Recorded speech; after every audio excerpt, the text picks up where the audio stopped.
Global villages தயாரிப்பில் Praveen Bennett இயக்கத்தில் வர்ற இந்த தொடர்ல கதைக்களம் தினமும் ட்விஸ்ட் மேல் ட்விஸ்ட் கொடுக்குது.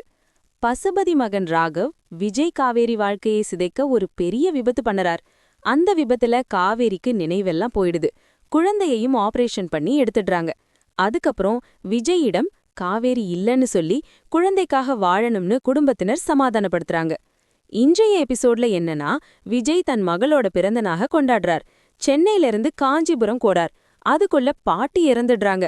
காவேரி குடும்பம் கூட கொடைக்கானலுக்கு போகல. ஒரு சோகமான ட்ராக். ஆனா புதிய ப்ரோமோவுல பெரிய ட்விஸ்ட். நினைவு இழந்த காவேரிக்கு ஒரு பெரிய பள்ளியில வேலை கிடைச்சிருக்குன்னு சொல்றாங்க. இன்னொரு பக்கம் விஜய் தன் மகளை பள்ளிக்கு அனுப்ப ரெடியாகிறார். அதுவும் என்ன தெரியுமா, தன் மகளுக்கு காவேரின்னு தான் பெயர் வச்சிருக்கார்.